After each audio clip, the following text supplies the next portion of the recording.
They forgot about her. But when the news broke, everyone stopped. You didn't have to grow up in the early 2000s to know her face. But if you did, she felt like family. Ananda Lewis wasn't just another TV host. She was the voice of a generation. So how did someone that loved and was loved by so many just fade from the spotlight? This video is a tribute to someone who meant more to people than the industry ever gave her credit for. Because if you're like me, hearing about Ananda Lewis's passing hit different. It wasn't just sad, it made you think, where has she been all these years? What really happened behind the scenes? Why did someone with that much charisma, that much talent, just step away at the height of her career? And what did we all miss while she was gone? Today, we're diving deep into her legacy. Not just the on-camera stuff, but the real Ananda, the one most people never got to know, the one who refused to play by the rules of Hollywood and walked away with her soul intact. When a celebrity dies, especially someone who hasn't been in the spotlight for years, it's easy for their legacy to get lost. Headlines are short, social media moves fast, and before you know it, people are on to the next thing. But Ananda Lewis, she deserves more than a trending hashtag. This is the problem with fame. It's loud when you're winning and silent when you're healing. Ananda was never about the fame. She was about the work, about using her voice to lift others. And that's what makes her disappearance from the mainstream so frustrating. Because it wasn't a fall from grace. It was a conscious choice, a brave one that came with a cost. So today, we're not just remembering her career, we're remembering her values, her sacrifices, her impact, and what we can all learn from the way she lived. Let's go back to the beginning, before the red carpets, before the TRL days, before the fame. Ananda Lewis was born in Los Angeles in 1973.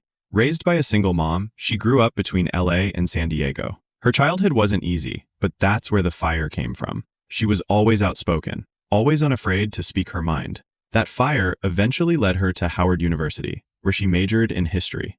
She was smart, grounded, and even then, destined to be on camera, but not the way Hollywood expected.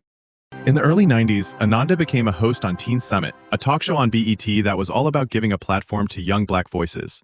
And let me be clear, this wasn't just a fun gig. This was activism, real conversations about sex, drugs, education, racism. On TV with teenagers. In the 90s, it was unheard of. She wasn't reading a script, she was leading a movement. From there, MTV came knocking, and that's when things really blew up. The MTV era. If you were a teenager in the late 90s, Ananda Lewis was your big sister. She hosted Total Request Live, Hot Zone, and just about every major MTV event you can think of. But she wasn't like the other VJs. She wasn't trying to be cool, she already was cool. Her interviews were different. She didn't fawn over celebrities, she challenged them. She had this way of making people feel seen, especially young people who never felt represented in media. She gave Black girls confidence. She gave young men perspective, and she always kept it real. But behind the scenes, things weren't as perfect as they looked. The shift. By 2001, Ananda had enough of the music videos and pop culture fluff. She wanted more. She wanted to use her voice for bigger things. So she made a bold move. She left MTV and started the Ananda Lewis Show, a daytime talk show that tackled serious issues. She wanted to be the next Oprah, and honestly, she had the chops for it. But the timing was brutal. The show launched just 2 weeks after 9/11. America was in shock. Nobody was watching daytime talk shows. Ratings tanked. The show was canceled after one season. And just like that, Ananda Lewis disappeared from the spotlight. Life after fame. Now, here's where most celebrity stories turn sad. The where are they now phase. The desperate attempts to stay relevant. But not Ananda. She didn't chase the fame, she went inward. In the years that followed, she became a carpenter, literally. She studied the craft, got her hands dirty, and started building things with her own two hands. She homeschooled her son, she focused on health, wellness, and eventually, activism again. She wasn't lost, she was healing. And then, in 2020, she came back. Not to TV, but to Instagram, with a gut-wrenching announcement. She had stage 3 breast cancer, and she had been battling it silently for 2 years.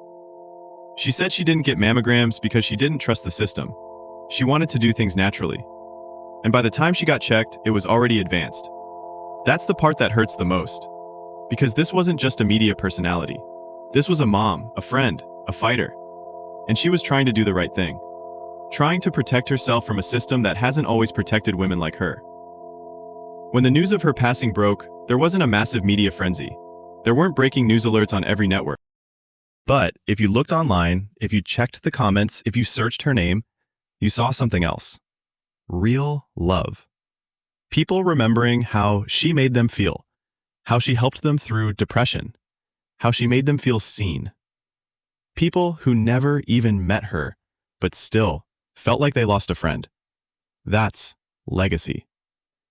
Not fame, not awards, not magazine covers. Impact.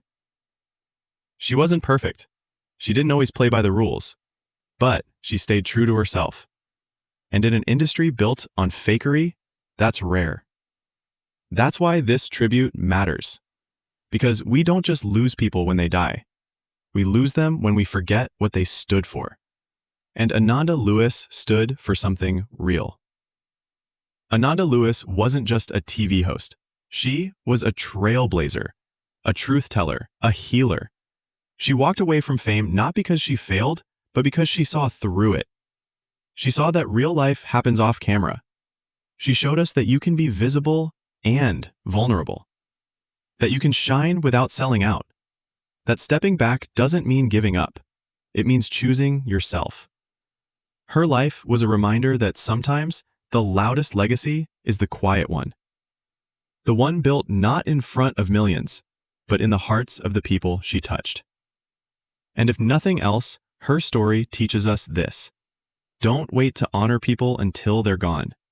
Celebrate them while they're here. Listen to them. Learn from them. And never forget the ones who lit the way.